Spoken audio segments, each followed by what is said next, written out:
Muchas gracias a todos por la presentación y la oportunidad y por brindarme este espacio para poder darles un alcance respecto a una revisión bibliográfica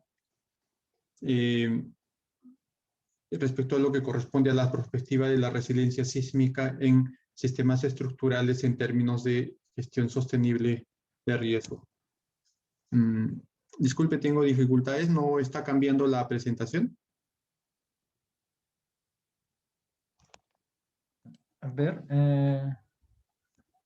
¿le puede hacer clic en la parte? Bueno, ya se ve que cambió el tema de la conferencia. Ok. Sí. Bueno, Ya. esta oportunidad, el tema que mencionaba era el que tenemos ahí redactado, perspectiva de la resiliencia sísmica en sistemas estructurales en términos de gestión sostenible de riesgo. Esto corresponde básicamente a una revisión bibliográfica para ver cómo vamos en la gestión sostenible de riesgo, evaluado desde el punto de vista de la resiliencia, ¿no? Hay estudios que han determinado, se vienen explorando considerablemente sobre estos temas para tener instrumentos de gestión que nos permitan reaccionar adecuadamente, que nos permitan tener herramientas adecuadas para una adecuada gestión. El contenido del tema a presentar está dividido en tres partes, más la conclusión, todas estas abocadas a la teoría de la resiliencia sísmica. Bueno, entonces, como primera parte, entendemos nosotros que estamos en un mundo donde suscitan muchos fenómenos naturales, cada una de estas en diferentes tiempos, momentos, ¿no? Que no nos permiten determinar con exactitud algunos de estos. Algunos de ellos las podemos predecir y podemos ver cómo se podrían dar a lo largo del tiempo y poder prevenir, como los tornados, lo que son las inundaciones, ¿no? De repente las sequías y otro tipo de fenómenos como la de los eventos sísmicos que no pueden ser, digamos, adecuadamente determinados en el tiempo, no sabemos en qué momento se podrían dar, ¿no? A pesar de que tenemos un constante monitoreo de todos los fenómenos naturales que suscitan en el mundo. Estos fenómenos naturales son identificados en el tiempo y mostrados también. Y si esto no lo hacen los satélites, cada uno de los ciudadanos hoy en día se comportan como un reportero respecto a evidenciar estos fenómenos que se pueden estar dando, ¿no? En cada una de nuestras ciudades, localidades donde estamos en todo el planeta. Esto nos permite entender estos fenómenos, ¿no? Cada vez somos más conscientes, pero no estamos teniendo precisión para poder tener respuestas. En este caso nos abocamos a lo que es la parte, digamos, de la ingeniería sísmica, la parte de los sismos que se vienen generando. El planeta Tierra es muy susceptible a eventos naturales, efectivamente, ya no es una pregunta, es una afirmación, ¿no? Dado que el ser humano viene implementando todo tipo de infraestructuras para mejorar la calidad de vida y tener una comodidad en el planeta. Pero estos tipos de estructuras son básicamente muy susceptibles, ¿no? A los eventos naturales, en este caso a los sismos. Para ello lo que tenemos que ver es cómo se vienen propagando a lo largo del tiempo. Entendemos que más de 20.000 eventos sísmicos se presentan en un año, 55 eventos aproximadamente por día. Tenemos ahí en el mapa donde mostramos los eventos más destacados en los últimos 20 años. Bueno, esto tenemos que entender que la ciencia y la tecnología pueden desempeñar un papel crucial en la capacidad del mundo para reducir las víctimas, los daños físicos, las interrupciones de las infraestructuras debido a los peligros naturales y sus complejidades, ¿no? De interacción que podrían tener. La reducción del riesgo de desastres destaca la importancia de la investigación científica apoyada en la disponibilidad y aplicación de la ciencia y la tecnología para la toma de decisiones de manera oportuna en la reducción del riesgo y desastres. Bueno, como parte introductoria tenemos ello, y la resiliencia en el marco del interés de la ciencia y la tecnología, ¿no? En el marco de la acción del SENDAI para la reducción de los riesgos de desastres. Uno de los objetivos primordiales, ¿no?, que debemos tener es entender, básicamente, ¿no?, promover la investigación científica, apoyando la disponibilidad y la aplicación de la ciencia y la tecnología para la toma de decisiones en la reducción de riesgo y desastre, que es una tarea de todos, que existe una clara necesidad, ¿no?, de vincular la investigación multidisciplinaria e interdisciplinaria en la innovación tecnológica con las políticas y prácticas de la ingeniería para la gestión de riesgo y desastre.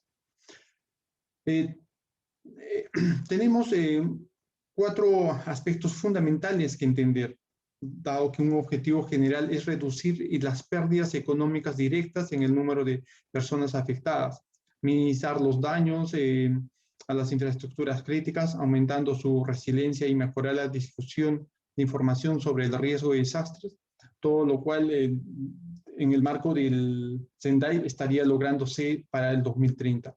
Pero para ello propone que se debe entender 4 aspectos: comprender el riesgo de desastres, fortalecer la gobernanza del riesgo de desastres para la gestión, para gestionar el riesgo, invertir en la reducción del riesgo de desastres para la resiliencia, aumentar la preparación frente a desastres a fin de dar una respuesta eficaz y para construir mejor, ¿no? Entonces, aspectos que se deben de entender para tener una adecuada respuesta y resiliencia en en la administración de gestión de riesgos. Para esto, como estrategia de reducción de riesgos para una adecuada resiliencia, debemos tomar 7 puntos importantes. Una de ellas, la inicial, es el entendimiento del riesgo sísmico, que está enfocada en la cuantificación de la resiliencia y el riesgo sísmico, promoviendo el uso de la simulación de movimientos de los suelos. ¿A qué nivel estamos hoy en día con todos los avances tecnológicos entendiendo este fenómeno natural? Los seguros, las empresas aseguradores, ¿no?, que requieren mayores instrumentos para tener una efectiva obtención de las primas para la resiliencia de las infraestructuras, que permitiría pues una adecuada respuesta cuando estas son dañadas mediante estos eventos naturales, ¿no?, que podrían ser. Entonces, podríamos tener una respuesta de reconstrucción de una vivienda, pero esto estaría siendo atendido a un nivel de población, digamos, de clases o de ingresos económicos altos. Y la atención para poblaciones con ingresos económicos bajos sería casi nula, ¿no?, dado que estas serían de un costo alto.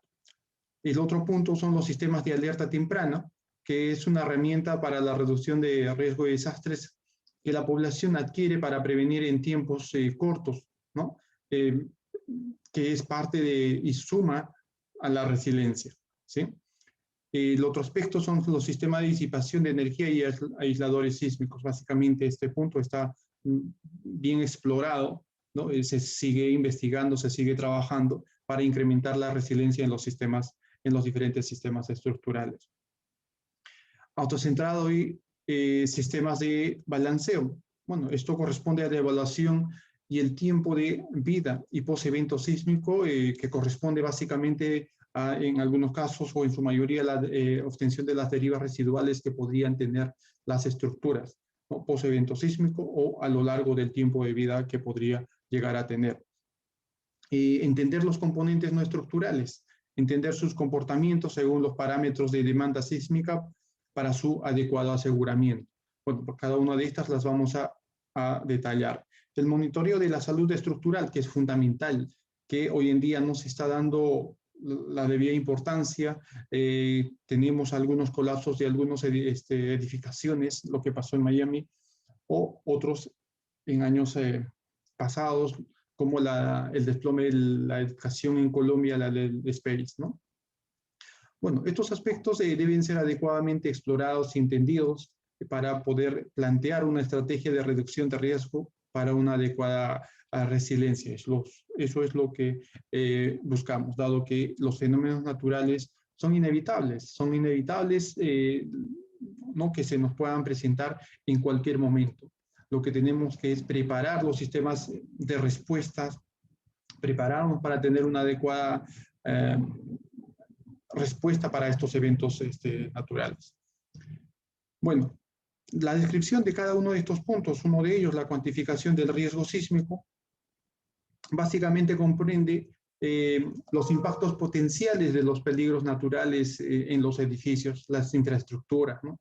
Las personas ubicadas en los riesgos que están situadas en las diferentes partes según el grado de exposición que podrían llegar a tener.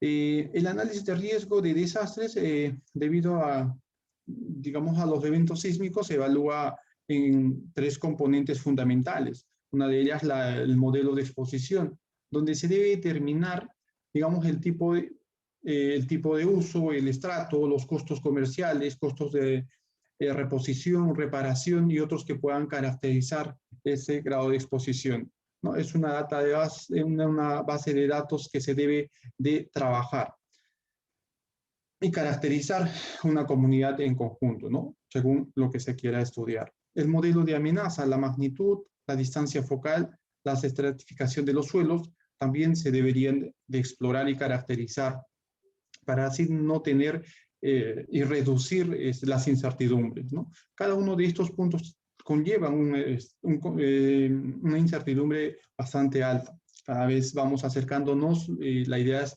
minimizar, reducir esas incertidumbres entendiendo estos fenómenos, ¿no? El otro punto es la vulnerabilidad, ¿no? Que básicamente también está explorada y está orientada al estudio específico de las edificaciones por separado, ¿no? Se ha iniciado por un criterio de expertos. Hoy en día tenemos estudios cuantitativos que acercan y aproximan al comportamiento real de un sistema estructural frente a un evento sísmico. Y la suma de todos estos hace lo que es el análisis de riesgo, que podríamos llegar a expresarlo como pérdidas máximas esperadas o pérdida anual esperada. Otras formas de denominación que nos permitan como instrumentos de gestión poder tomar y poder plantear alternativas de solución. Como decía, cada uno de estos modelos requiere cantidades sustanciales de datos para el desarrollo, la validación del modelo, al considerar factores físicos, socioeconómicos, ¿no? Entonces tienen un grado de incertidumbre bastante alto. Bueno, en este caso tenemos un modelo de exposición que contiene detalles sobre la ubicación y las características del inventario, ¿no? El modelo de peligro generalmente trata con escenarios de peligros representativos, evaluados sus intensidades, resultados en un área geográfica, ¿no? Según las condiciones en las que estén expuestas. El módulo de vulnerabilidad cuantifica la susceptibilidad del daño u otras formas de pérdida, ¿no? El resultado principal de todo el modelo de riesgo es una descripción de probabilidad anual de superar ciertos niveles de pérdidas económicos, estadísticos relacionando los términos y condiciones de la póliza, ¿no? Que se puedan aplicar a este tipo de acciones. Debemos entender todo el fenómeno natural, ¿no? En las últimas décadas se ha logrado, digamos, un progreso significativo en la comprensión de los impactos de los sismos en los entornos construidos, basados en contribuciones científicas y técnicas de los campos geológicos, la sismología, la ingeniería, la estadística y las ciencias sociales, ¿no? Más en general, podemos decir que la cuantificación del riesgo de desastres ha evolucionado continuamente sobre la base de las lecciones aprendidas de eventos históricos, ¿no? Bueno, tenemos nuevas investigaciones de modelos de ingeniería, de amenaza, la tecnología ha mejorado, ¿no? Lo que permite una representación más realista de los peligros, ¿no? Entonces, mientras más nosotros podamos entender el cómo se generan estos fenómenos naturales, tendremos mayor certeza en proyectar, ¿no? nuestras estructuras, nuestros sistemas estructurales que implementan ¿no? Que son parte de una sociedad. El desarrollo de estrategias de recuperación y de respuesta de emergencias relacionadas aún requieren mejoras en los componentes computacionales de procesos de evaluación de riesgos sísmicos. Se deben o se conocen tres aspectos en donde se vienen haciendo las exploraciones correspondientes. El modelo del movimiento del suelo inducido por sismos en las evaluaciones de riesgo sísmico. Modelo de pérdidas de interrupciones comerciales inducidas por los sismos y la suma de ambos, la cuantificación de la resiliencia de los sistemas expuestos a múltiples peligros, ¿no? Las incertidumbres asociadas definitivamente son ingredientes críticos para comprender el alcance potencial de los daños inducidos por los sismos y las pérdidas resultantes, ¿no? La cuantificación precisa del peligro sísmico es crucial para construir comunidades capaces de resistir, recuperarse de manera efectiva de los impactos físicos y sociales, ¿no? De estos fenómenos naturales. Bueno, en el modelado del movimiento de los suelos debemos tener en consideración la correlación espacial y correlación cruzada de las características del movimiento del suelo, que no están adecuadamente entendidas, ¿no? La directividad y la direccionalidad, la demanda del desplazamiento en la vecindad de la falla. La correlación espacial subestima las características, digamos, correlacionales espaciales del movimiento del suelo, que da como resultado una subestimación de daños, pérdidas de eventos raros, como una sobreestimación de daños, pérdidas de eventos ¿no? que pueden ser frecuentes, ¿no? Esto puede conducir a métricas de riesgos sesgados, con implicaciones negativas en los planes de prevención de desastres. Respecto a la directividad, se ha intentado modelar este fenómeno utilizando modelos ad hoc. Existen grandes incertidumbres en las estimaciones de estos modelos de directividad debido al número limitado de movimientos de los suelos, ¿no? Entonces se entiende estos aspectos que todavía no tienen una profundidad en cuanto a los resultados de los estudios. El último punto de la demanda del desplazamiento. El desplazamiento residual y los transitorios fuera de la falla, en la proximidad de las fallas, también son factores esenciales para evaluar el riesgo sísmico de los sistemas de ingeniería, ¿no? Que hay una variación en las características de la ruptura, son cambios drásticos que podrían generar otros tipos de movimientos. Por ende, se requiere entender en plenitud el modelado. A pesar de todo ello, se tienen las herramientas computacionales que tienen un enfoque basado en la física para modelar los movimientos del suelo, desde los modelos de tectónica y sismicidad hasta la realización de rupturas de eventos potenciales y los movimientos del suelo evaluados como riesgo, ¿no? Bueno, como el gráfico que podemos mostrar o visualizar en este momento.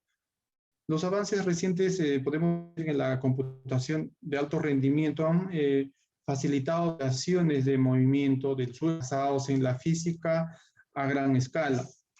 En particular, los proyectos desarrollados o los proyectos mejor desarrollados se encuentran en California, Nueva Zelanda. Son proyectos completamente desarrollados, modelados, ¿no? Tales que los resultados se podrían aproximar a lo que podría ocurrir en la realidad, ¿no? Para ello se requiere una capacidad computacional y una forma de determinar las características de los suelos a mayor amplitud. Es necesario entender estos modelamientos para entender el grado de incertidumbre en las estimaciones de los daños inducidos y las métricas de las pérdidas de riesgo a las estructuras y infraestructura. Entender que los sismos incluyen los costos de reparación y los tiempos de recuperación según la intensidad, no la magnitud, sino la intensidad de los daños que puedan generar. Se cuantifican los costos de reparación, los tiempos de interrupción. desglosándose dos aspectos fundamentales: el impacto ambiental de restauración de las estructuras a su condición previa al evento sísmico, ¿no? Que lo podemos entender como resiliencia. Las pérdidas de bienestar, que explica los efectos de desigualdad del periodo de recuperación posterior al desastre, ¿no?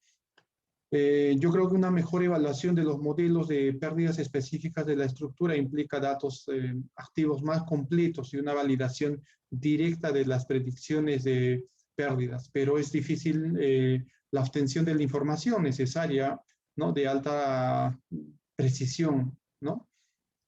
Bueno, y tercero, la cuantificación de la resiliencia considerando múltiples peligros. Básicamente, entendemos que hay peligros asociados o acciones asociadas no solo al evento sísmico puramente dado en un modelamiento, sino puede ser propiamente el deterioro de la estructura, los asentamientos que pueden estar teniendo a lo largo del tiempo de vida de la estructura, u otros que se puedan generar ya como consecuencia del evento sísmico, como incendios u otro tipo de problemas, ¿no? Esto es básicamente modelado, entendido por el autor que vengo mostrando allí, desarrollado en el 2020, que especifica 4 puntos, ¿no? El primero, la cuantificación de escenarios de amenazas únicos o múltiples sobre la base de las probabilidades anuales o típicas de superación de las, en este caso, de las medias de intensidades dadas. En el paso 2, la definición de la fragilidad de un activo, pérdida de la funcionalidad de una red debido a un peligro. El 3, la definición de los modelos de recuperación para el activo, restauración de la capacidad, ¿no? Y 4, por último, es la convolución, podemos decir, de los pasos 2, 3, 1, 2 y 3. Otro aspecto que hemos mencionado es el seguro, ¿no? Las empresas aseguradoras requieren parámetros para un riesgo, para definir el riesgo sísmico de manera adecuada, para la obtención adecuada de las primas que corresponde al proceso de aseguramiento. Hoy en día todo está asegurado, básicamente. Las empresas aseguradoras buscan siempre evidenciar de que asegurar es mucho mejor que tenerlo sin tener para poder recuperarlo en el tiempo, ¿no? Entonces es un factor que se toma, está diseñado para proporcionar a las personas o a las entidades privadas la protección de activos contra los impactos adversos de los peligros naturales o provocados por el hombre, ¿no? Para poder aceptar las empresas aseguradoras primero tienen que evaluar, evidenciar cómo fue concebido una estructura, una vivienda, ¿no? Si fue adecuadamente o no, dónde está ubicado, cuáles son los riesgos a los cuales están sometidos aparte, ¿no? Del evento sísmico propiamente. Los eventos, o mejor dicho, los seguros como parámetros de riesgo sísmico identifican las pólizas de indemnización normalmente asignadas pagos en función de las pérdidas realizadas por un evento, que estas son conocidas como primas de seguro. Esto presenta un desafío para las aseguradoras debido al conocimiento limitado sobre lo que controla la probabilidad de los eventos extremos y la necesidad de comprender de manera integral las posibles impulsores, digamos, de estas pérdidas.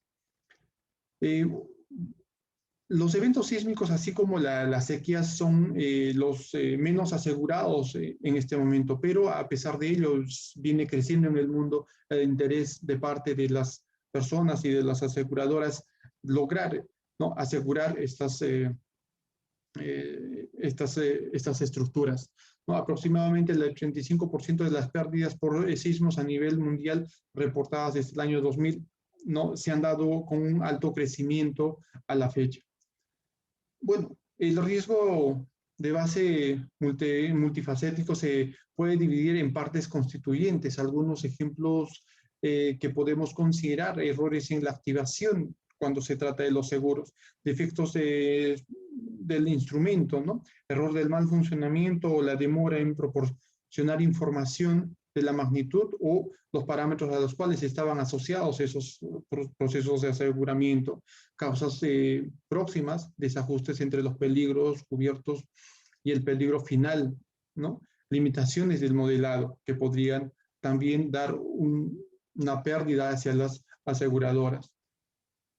Un aspecto clave en los seguros son los parámetros, es cómo minimizar, digamos, cómo reducir, minimizar este riesgo. A menudo se asume que una correlación más fuerte entre las pérdidas y la intensidad del sismo debe estar dada, ¿no? Pero no es siempre de esa forma. Hay otros factores que limitan esas relaciones. La alerta temprana ante sismos es una estrategia que se debe tomar como para prevenir, ¿no?, las posibles pérdidas de vidas que se podrían dar, ¿no? La alerta temprana de los sismos se está convirtiendo en una estrategia de la reducción de riesgo sísmico en tiempo real, cada vez más populares en entornos urbanos en todo el mundo. Los que más han implementado en este caso son Estados Unidos, California, ¿no? También en Japón, México y otros países en el mundo. Los sistemas de alerta temprana de sismos consisten en sensores, métodos de modelos para calcular las características sismológicas, magnitudes, ubicación y, ¿no?, vibraciones, las sacudidas, ¿no?, de los eventos entrantes como señales. La eficiencia de un sistema alerta temprana ante sismos debe contemplar la precisión de las estimaciones de los parámetros, la velocidad a la que el sistema emite una alerta, la proximidad del sitio objetivo de la fuente del sismo, la vulnerabilidad física de las estructuras. Estos datos preliminares del evento se utilizan luego para determinar si una alerta debe ser notificada a las partes interesadas, ¿no?, para tomar decisiones importantes de mitigación de riesgo, medidas de protección, antes que en realidad se produzcan propiamente, digamos, la vibración en los sistemas estructurales o el sacudido del temblor, ¿no? Bueno, la alerta temprana se vienen estudiando, se vienen proponiendo alternativas como la que se muestra en la figura, donde es una metodología aprovechada en el marco de la alerta temprana del sismo basados en el desempeño propuesto por Limborino en el 2011 para traducir parámetros sismológicos inducidos en métricas de daños y pérdidas, ¿no?, utilizando funciones de fragilidad específicas de las aplicaciones y modelos de daños a pérdidas, ¿no? También tiene en cuenta la explicación de las preferencias del usuario final, ¿no? Básicamente vamos a entender cuáles son esas preferencias. Algunos dicen que son las alertas tempranas menos apropiadas o más apropiadas. ¿Cuál es la finalidad última de las alertas tempranas? De prevenir, ¿no? Prevenir a la población. Pero sin embargo, a mayor profundidad de estudio, algunos dicen, y las advertencias simples, que no proporcionan los tiempos de advertencia disponibles o revelan las características de los sismos. Generalmente no son favorecidas por los usuarios, en este caso por los investigadores, para dar como alternativa de gestión de riesgo. Para otros, que la advertencia simple pueden ser suficientes y más apropiadas para tomar acciones de ponerse en buen recaudo antes de un evento sísmico, entendiendo que son tiempos bastante mínimos las que nos van a proporcionar. Sin embargo, puede servir para para tomar acciones de prevención en el momento, ¿no?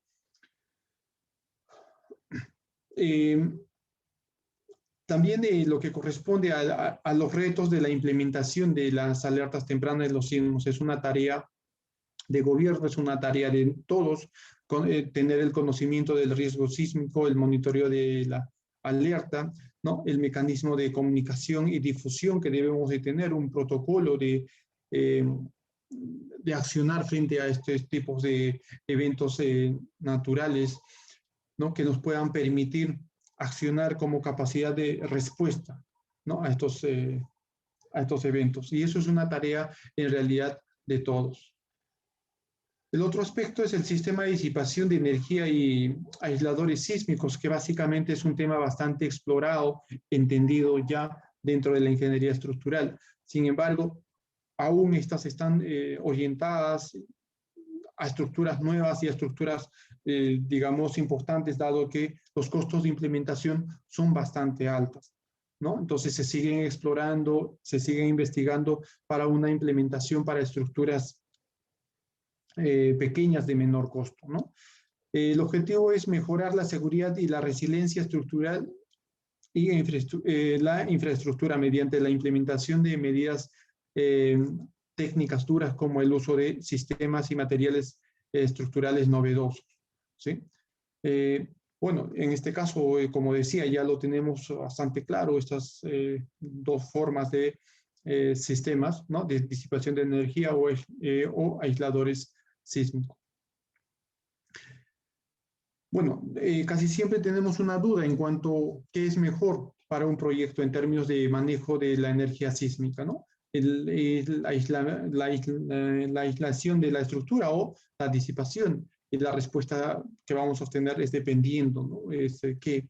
Entonces, siempre el término depende de qué, ¿no? Uno de ellos es tener que entender básicamente dónde está situado, dónde se va a construir, qué tipo de estructura es esencial o no, ¿no? Qué características va a tener, qué exigencias arquitectónicas tiene, ¿no? Entonces se debe tener y evaluar para controlar la energía sísmica con medios, digamos, de un análisis continuo de estas, ¿no? Primero, porque los resultados después de un sismo son evidentemente superiores, y segundo, porque el modelamiento de la estructura es más acertado en la predicción que cuando se utilizan adaptaciones, digamos, genéricas que hoy encontramos en las normas sísmicas, ¿no?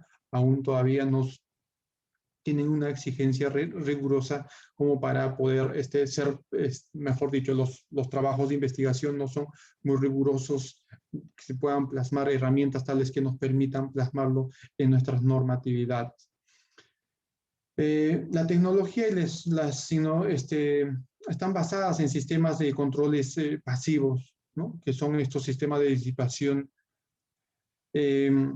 Ofrecen oportunidades de preservar los componentes estructurales y no estructurales de los daños, contribuyen así a mejorar la resiliencia, ¿no? Entendemos básicamente las ventajas y desventajas del comportamiento de uno y otro uso de estos sistemas estructurales, ya sean disipadores o aisladores sísmicos, ¿no? No vamos a ahondar en estos temas, sino es básicamente como refrescar el conocimiento respecto a la aplicabilidad y que son parte de un sistema de gestión de riesgo.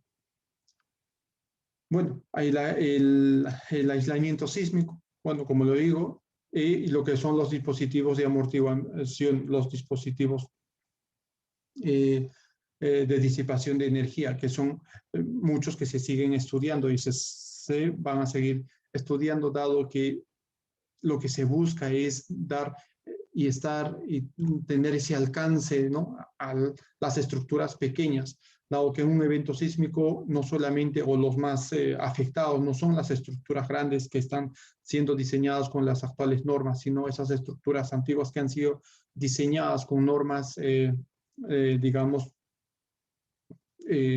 no muy, que no son muy permisibles, que no no están representando un adecuado comportamiento de los sistemas estructurales, y los venimos evidenciando en el comportamiento ya en los últimos sismos que se vienen dando, ¿no? Los sistemas de autocentrado y balanceo. Esto es muy importante entender lo que corresponde a las derivas residuales, ¿no? Las derivas residuales que se pueden dar a lo largo del tiempo de vida de una estructura, ya sea por falta de mantenimiento, por asentamientos diferenciales que se pueden dar, ¿no? En el tiempo, o post evento sísmico. Básicamente, esas derivas pueden ser esas derivas residuales pueden comprometer significativamente la capacidad de reparación del edificio, lo que genera altos costos de reparación e interrupción del uso o ocupación del edificio, ¿no? Para abordar este problema, bueno, yo creo que los investigadores vienen desarrollando grandes esfuerzos, dando soluciones alternativas que, además de controlar el daño estructural, permiten mejorar las capacidades de los autocentrados de los sistemas estructurales. Bueno, hay algunos ejemplos, trabajos que se muestran, como el diseño y el análisis de un marco sísmico resiliente a momentos de acero, ¿no?, equipados con base en las columnas de autocentrado, ¿no? Los sistemas autocentrados, como le dije, son muy importantes analizarlos, de repente considerarlos como parte de la salud del comportamiento de las estructuras, ¿no?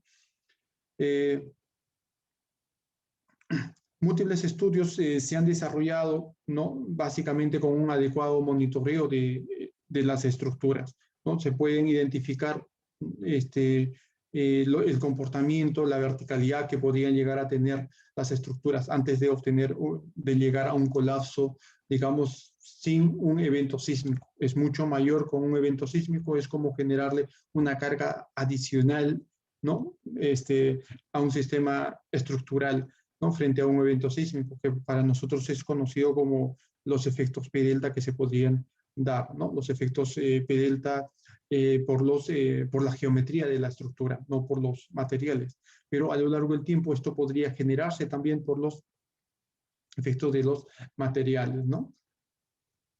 Bueno, los componentes no estructurales, bueno, básicamente también que están ya bastante explorados en cuanto al comportamiento.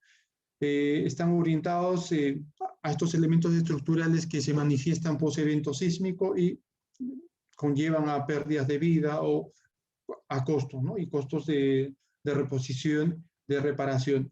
Lo que no está adecuadamente, digamos, estudiado, considero, porque no lo recomiendan así muchos autores, es debido a los elementos estructurales, digamos, no, los componentes no estructurales, como el cielo raso, algunos andamios de fijación, porque no están adecuadamente relacionados, ¿no?, a qué parámetro de demanda sísmica están asociados.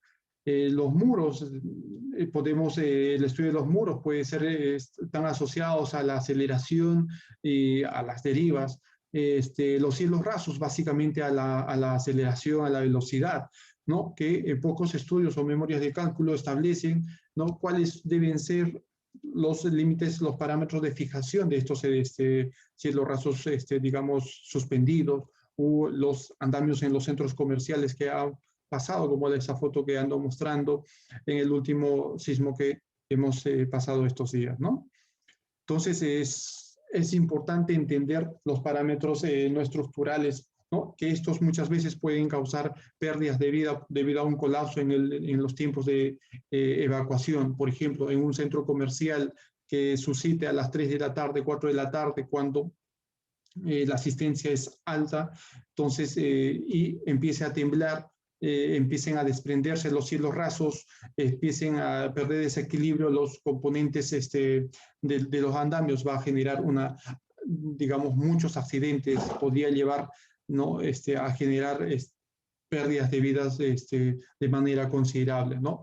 Puede generar la caída de un cielo raso suspendido, no solamente propiamente la caída, sino la desesperación que puede entender la gente, que todo el sistema estructural va a llegar a colapsar, ¿no? En las últimas décadas, el diseño sísmico de estructuras ha pasado un enfoque prescriptivo, orientando a garantizar la seguridad de la vida y evitar el colapso estructural, un enfoque basado en el desempeño, ¿no?, de los elementos no estructurales. Conceptos como la resiliencia sísmica y la velocidad de recuperación se han integrado cada vez más en el diseño. En este caso, todos estos dos conceptos deben estar involucrados íntegramente a todo lo que corresponde a los componentes de un sistema estructural. los elementos estructurales y los elementos no estructurales de manera íntegra. La vigilancia de la salud estructural es un aspecto que recientemente se viene entendiendo. Tenemos que tener el conocimiento adecuado del estado actual de los sistemas estructurales, ¿no? Es esencial para evaluar la adecuada o evaluar adecuadamente su seguridad frente a los eventos extremos y que permiten que las partes interesadas de los administradores o activos tomen decisiones formadas para la priorización de la modernización, del reforzamiento, ¿no? La que corresponda. En este caso, básicamente, hablando del reforzamiento, un sistema estructural puede empezar a perder deterioro en el tiempo, ¿no? ¿Con qué frecuencia debemos hacer la vigilancia de los sistemas estructurales, el mantenimiento?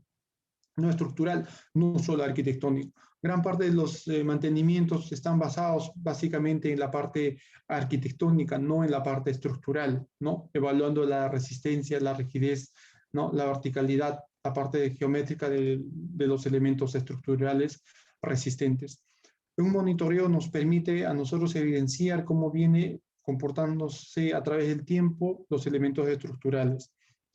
Entonces, eso nos permite, digamos, dar una adecuada respuesta, ¿no? Para poder reforzar un sistema estructural identificado.